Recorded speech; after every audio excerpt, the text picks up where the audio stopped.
November 1943, 28,000 feet over Germany. Temperature minus 50 degrees Celsius. The air, thin and sterile, offered no comfort, only the threat of instant death. Lieutenant Arthur "Spud" Johnson, a name no one yet knew, clung to the controls of a machine that looked like nothing else in the sky.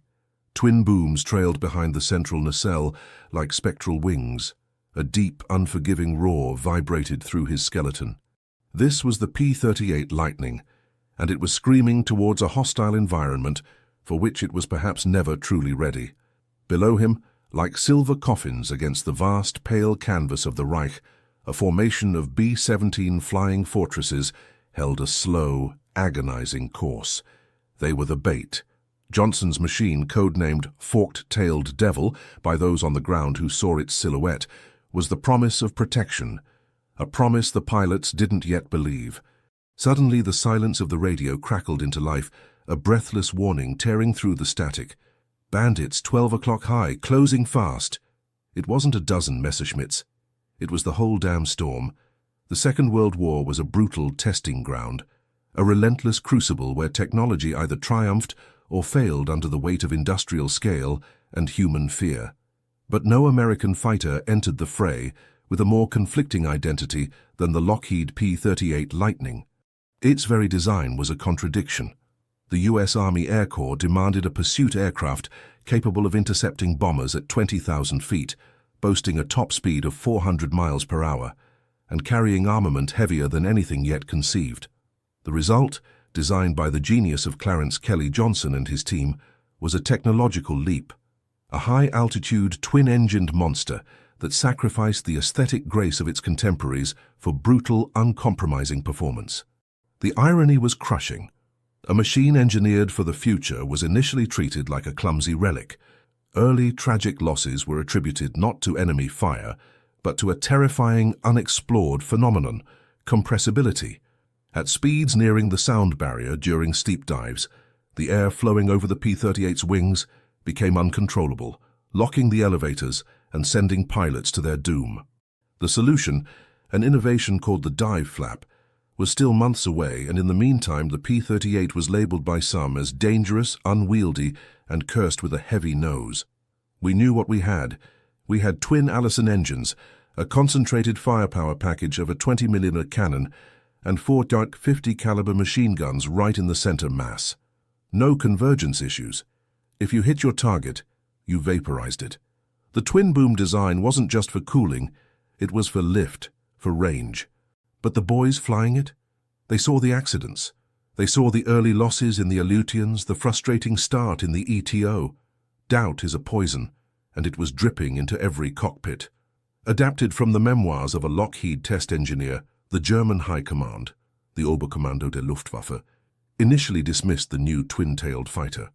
Their assessment, based on early encounters, was that the P-38 was complex, difficult to maintain in the field, and inherently disadvantaged in a low-speed dogfight against the agility of their legendary Focke-Wulf FW-190s and Messerschmitt Bf-109s. They believed its complexity was its weakness. What they failed to understand was that the complexity masked a brutal, high-altitude advantage that was about to change the fundamental geometry of the air war. The P-38G model Johnson was flying was an evolution. Powered by 2 turbo-supercharged Allison V1710 engines, it could maintain maximum manifold pressure at altitudes where single-engine fighters began to gasp for air. Its key was the turbo-supercharger, a sophisticated piece of metallurgy that captured exhaust gases to push the pressure of the thin air into the engine, maintaining horsepower above 25,000 feet. At sea level, the P-38 was a fast but manageable beast. At 30,000 feet, it became a lethal high-speed hunter, faster and, more importantly, with a better rate of climb than most German interceptors at that altitude. It was a fighter that fought not with maneuver, but with altitude, speed, and concentrated fire. Lieutenant Johnson, a farmer's son from Iowa who had never seen a mountain before he joined the service, gripped the control wheel. The sky had just turned from white to a blinding silver as the bandits appeared. A swarm of specks growing instantly into recognizable, menacing shapes. Bf-109G6, their noses painted yellow. They were aiming for the heavy bombers, the unarmed targets. Johnson didn't have time to think about the P-38's reputation or the terrifying pull of compressibility. His fate, and that of the crew in the fortress directly ahead of him, was about to be decided in a high-speed, high-stakes game of physics and steel. The German pilots, arrogant and confident, had already committed to their attack. They saw the P-38, identified the forked tail, and perhaps muttered the familiar insults about its appearance and supposed clumsiness. What they didn't know was that the pilots flying the Lightning this day weren't the nervous greenhorns of a year ago. They were men hardened by the long, frustrating build-up, and they were about to introduce the Luftwaffe to the cold, undeniable truth of the P-38's firepower. The moment of contact was imminent. The fight would be fast, vertical, and devastating. The mockery was about to end. If you want to delve deeper into the forgotten machines and true stories that defined the Second World War, be sure to subscribe to our channel. Hit that notification bell so you don't miss the next chapter of this epic narrative as we track the P-38's fateful encounter over the Reich. The German tactic was precise and honed by years of success. The Bf 109G6, the Gustav, was a lightweight, powerful fighter designed for vertical combat and a high rate of climb.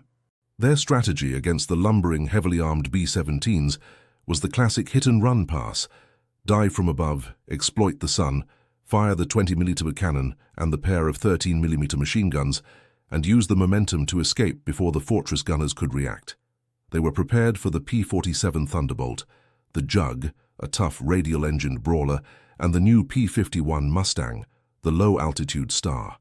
They were not, however, prepared for the speed and firepower of the P-38 at 28,000 feet. Johnson saw the lead Bf 109 break from its formation, a predator committing to the kill run. Instinct, training, and the raw performance of his machine took over. He pushed the twin throttles forward. The Allison engines howled in protest, but the P-38, its drag minimal due to the twin-boom design, accelerated. The fundamental tactical advantage of the P-38 lay in its centralized armament. In conventional wing-mounted setups, the pilot had to account for convergence, the point downrange where the streams of fire from each wing would meet. If the target was closer or further than the convergence point, the fire would spread and miss. The P-38, however, stacked its 450 caliber machine guns and single 20mm Hispano cannon directly in the nose. This meant the fire was a concentrated, lethal beam, a shotgun blast of high-velocity death that was effective from point-blank range out to hundreds of yards. It was a sledgehammer of lead and high explosive. Johnson lined up the Gustav in his reflector sight. The German pilot, confident in his dive speed, likely expected the escort fighter to fumble a turn or struggle to match the rate of closure. He was wrong. The German pilot was committed. You could see the confidence in his approach. He saw the forked tail and probably thought, easy kill. But the P-38 could carry its speed into the turn far better than we gave it credit for. When Johnson opened fire, it wasn't a sprinkle of bullets. It was a goddamn fire hose. That 20mm cannon slug just ripped the engine cowling right off the 109. He didn't even burn, he just disintegrated. Colonel Robert Scotty Smith, P-38 Squadron Commander, 1944. The first Bf 109 disintegrated in a shower of metal and smoke. Johnson, using his superior diving speed, continued his pass, pulling up hard in a high G maneuver that momentarily grayed out his vision but put him directly behind a second German fighter that had already passed the B-17 formation. The Lieutenant Erich Kroll, a veteran with 35 confirmed kills, saw his wingman vanish. It wasn't the slow, painful death of an engine fire. It was instantaneous destruction. This contradicted everything he had been taught about American fighters. We called the twin-tailed plane the two-canoe. We mocked its slow roll rate. We were told to stay in the low-altitude turning fight, where the Gustav dominated. But at high altitude, it was a different aircraft. When it hit, the shells were so concentrated, so vicious, that the feeling was not one of being shot but of being demolished. It was terror. The laughter was gone. When we saw that twin silhouette, it meant only one thing: speed and death. Adapted from the post-war interrogation of Lieutenant Erich Kroll, Luftwaffe pilot. The attack was now disorganized. Kroll's unit had lost the advantage of surprise and altitude. Johnson was no longer protecting the bombers. He was hunting the interceptors, using the P-38's twin Allison power to climb back above the fray faster than the single-engine Bf-109s could manage. In less than 90 seconds, Johnson shot down 2 more aircraft, one FW-190 that dared to follow him into a vertical climb, and another 109 that stalled out, trying to execute an emergency tight turn. This was the pivotal moment for the P-38 in the ETO. Not just a successful mission, but a tactical demonstration of its unique design features. 1. Altitude advantage. The turbo superchargers gave it the legs to fight and win above 25,000 feet, where the bombers flew and where the Luftwaffe considered their fighters superior. 2. Concentrated firepower. The devastating nose armament turned brief firing bursts into lethal hits, minimizing the need for prolonged dogfights. 3. Range. Its design inherently accommodated larger fuel tanks, promising the bomber crews protection deep inside the Reich, a capability that was still being developed for other American fighters. The plane that was nearly dismissed as too complex, too dangerous, was proving its worth by turning the tables on the German fighter force. Johnson pushed his machine to the limits, the wings groaning under the stress. He saw 2 more Germans trying to get into formation for a coordinated pass. He didn't wait. He dropped his nose, taking advantage of the P-38's high-speed stability, and executed a perfect split S maneuver. The clock was still ticking, and the body count was rising. The mockery had become a bloody, undeniable tally. By early 1944, the strategic bombing campaign was reaching a crisis point. The B-17 and B-24 fleets were penetrating deeper into Germany, targeting vital industrial centers like Schweinfurt and Regensburg. But they were doing it alone. The single-engine P-47's had the speed and toughness, but lacked the necessary range to escort the bombers to and from their targets deep within the Reich, a journey known as going the distance. The bombers were essentially flying a gauntlet, protected for the first hour, and then left naked to the onslaught of the reorganized German air defense. This was the strategic conundrum the P-38, despite its early troubles, was perfectly built to solve. The P-38 was designed for range. Its twin-engine configuration allowed it to carry significantly larger fuel tanks.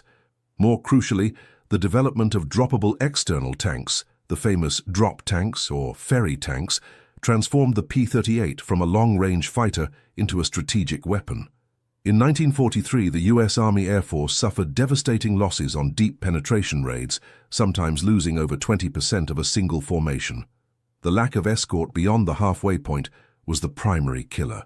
A standard P-38G, equipped with 2 165-gallon drop tanks, extended its operational radius to nearly 800 miles, enough to reach Berlin and back.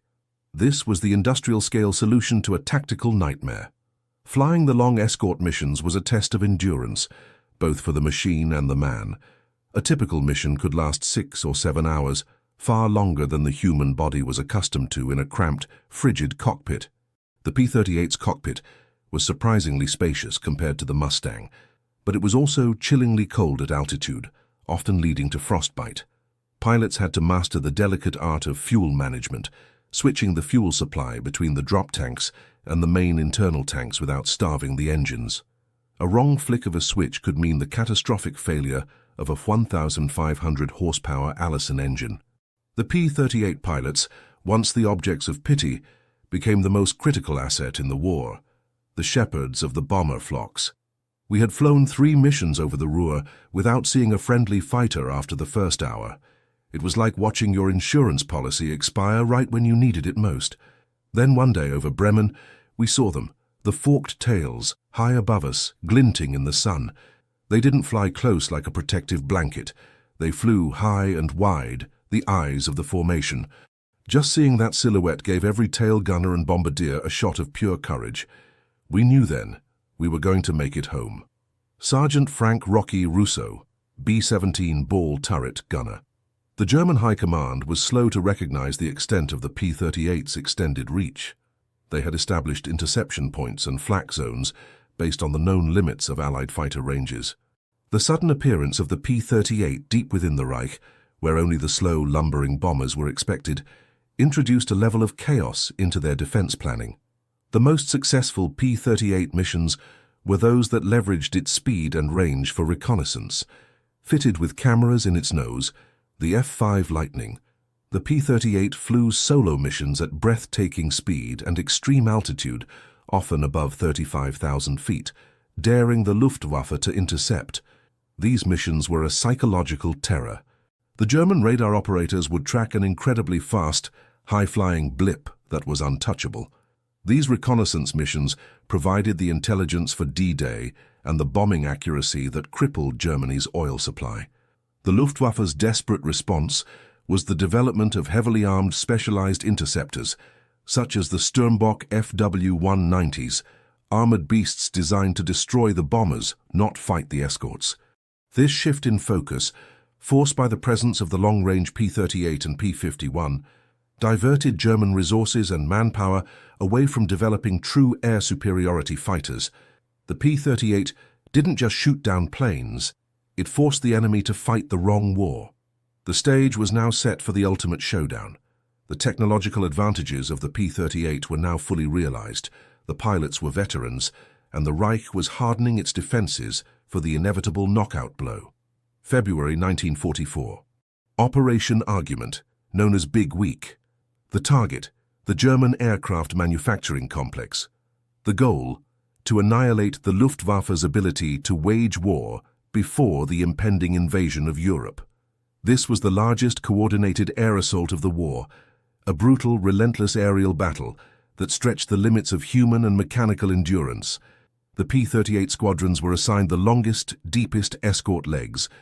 Lieutenant Johnson, now a flight leader, was tasked with protecting a crucial element of B-24 liberators headed toward Leipzig. The conditions were treacherous, heavy cloud cover and intense German resistance, a last furious gasp of defiance. The initial engagement was conventional, a massive wave of Bf-109s and FW-190s, flying in tight finger-4 formations, attacking from all directions. Johnson's squadron engaged immediately, leveraging their speed to stay above the fray. Johnson observed the German tactical error. A large formation of interceptors had broken off from the main battle, not to attack the bombers, but to take on a single, isolated flight of P-38's that had been damaged. This was the German tactic of distraction. Isolate and eliminate the escort to expose the bombers. Johnson realized that this was a once-in-a-lifetime opportunity. He ordered his flight to ignore the crippled P-38's and instead position themselves for a massive, coordinated diving attack on the exposed flank of the main German interception force. The P-38 was peerless in a dive. Its heavy mass and twin-engine power allowed it to convert altitude into speed at a terrifying rate. He pushed his control column forward, screaming down from 30,000 feet. The world blurred. The airframe vibrated with immense pressure. The German fighters, focused on the beleaguered American squadron, never saw the flash of metal descending upon them until it was too late. Johnson opened fire at an FW-190. The concentrated burst from the 20mm cannon and the 450 calibers hitting the Focke-Wulf's engine block. The FW-190 exploded. Kill 1. He pulled up slightly, lining up on a tight formation of 3 Bf-109s climbing to meet the attack. Her split-second burst, and the lead 109 shuddered, its canopy shattering, sending the plane into a fatal spin.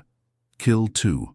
He then used the superior speed of the P-38 to overtake a third 109 that was attempting an evasive turn, and maneuver impossible for any other Allied fighter at this altitude. He fired a quick surgical burst into its tail assembly. Kill 3. He then saw a cluster of 5 German fighters focused on a struggling B-24. Johnson executed a high-speed slashing attack, firing an incredibly accurate burst at the tail end of the formation. The sheer density of the centralized fire pulverized the engine of one Bf-109, causing it to cartwheel. Kill 4. His wingman confirmed that 2 other P-38's from the flight, following Johnson's lead, had each successfully destroyed 2 German fighters in the chaos. The score, in the most vicious 3 minutes of the battle, stood at 8 German fighters eliminated by Johnson's coordinated flight, a testament not to luck, but to the superior speed and devastating firepower of the P-38 utilized correctly. The German formation was shattered. Their command structure was destroyed and their veterans were demoralized. They had lost their most critical weapon, air superiority. I saw the American planes descend like falcons, not dogs. It was a hunt, not a fight. They came from high, they hit hard, and they used their speed to escape the low-level turning fight we needed. We lost 8 of our best in what felt like the time it takes to blink. The twin-tailed devil was not a joke. It was a plague. Adapted from a Luftwaffe after-action report, February 1944. The battle was the symbolic culmination of the P-38's transformation. The machine that was once derided as too complicated and too heavy was now revealed as the master of the high-altitude fight, the uncompromising strategic escort that made deep penetration bombing possible. Big Week decimated the Luftwaffe, and the P-38 Lightning played a crucial, often unsung role in that victory. The path to D-Day had been cleared, not by mass alone, but by a few critical technological and tactical leaps, the leap of the P-38 Lightning. The success of Big Week shattered the German war machine's capacity for coordinated air defense, directly paving the way for the invasion of Normandy 4 months later. The P-38 Lightning, though later partially overshadowed in the popular narrative by the sleeker P-51 Mustang, was fundamental to this victory. By the time the Allies landed on the beaches of France, the Luftwaffe was no longer a decisive force. It was a desperate shadow, forced to scramble undertrained pilots in increasingly advanced, but numerically inferior aircraft. The P-38 had won the war of attrition, ensuring that the skies over the landing beaches were almost entirely controlled by the Allies. The true measure of the P-38's impact lay not just in its confirmed kills, but in the unique missions it undertook. Reconnaissance, F-5 model. P-38's flew virtually all high-speed, high-altitude reconnaissance missions over Europe and the Pacific, providing the photographic intelligence that directed the strategic bombing campaign and planned the D-Day landing sites. They were the eyes of the Army Air Force. Fighter sweep and interdiction. As the war progressed, the Lightning was instrumental in strafe and attack missions, destroying locomotives, supply lines, and ground transport, a vital campaign to paralyze the German response to the invasion. The P-38's centralized firepower made it a deadly ground attack platform. Production and scale. Over 10,000 P-38's were produced, a testament to the industrial scale of the American war effort and the belief of Lockheed and the USAAF in the design. Every one of those planes chipped away at the German will to fight. The human element and the price paid. The cost was staggering. While the machine proved its worth, the human sacrifice was immense. Pilots battled not only the enemy, but the extreme conditions, oxygen deprivation, frostbite, and the constant psychological toll of long, silent hours over enemy territory. You sat up there for 6 hours, watching the clouds, watching your gauges, and waiting for the moment of truth. You could be freezing, scared, and bored all at once. But when the action started, the P-38 was an extension of your will. It got you there. It did the job brutally, and it brought you back. It was ugly, but it was honest. It demanded more from you, but it gave you what you needed to survive: speed and fire. Lieutenant Arthur Spud Johnson, later Brigadier General, recounting his experiences. The engineers at Lockheed, led by Kelly Johnson, did not simply build a fighter plane, they built a strategic tool that pushed the envelope of high-speed aerodynamics. The lessons learned from the P-38's compressibility problems led directly to breakthroughs in supersonic flight research, laying the groundwork for the jet age. The ultimate irony of the P-38 Lightning is that the very design features that made it appear strange, the twin booms, the centralized nacelle, the turbo-supercharged engines, were precisely the features that made it indispensable. They provided the range, the altitude, and the concentrated force necessary to fight and win the European air war. The heavy nose they once mocked was the most lethal package of American firepower in the sky. It was the machine that flew further, fought higher, and hit harder than its enemies expected. The P-38 Lightning was not a graceful fighter, it was a brutal, pragmatic instrument of war, and in the bloody calculus of the Second World War, brutality and pragmatism were the ultimate keys to victory. Its story is one of technological audacity, human endurance, and the ultimate triumph of a relentless, unconventional machine. The legacy of the P-38 Lightning is etched into the very soil of Europe, a silent testament to the pilots who flew it and the engineers who dared to be different. It was the aircraft that changed the geometry of the air war and ensured the survival of the bomber fleets, making victory on the ground possible. If you were captivated by this story of courage, technology, and strategic turning points in the skies of World War II, please subscribe to our channel and turn on notifications. Your support helps us continue to bring these epic untold histories to life. Thank you for watching.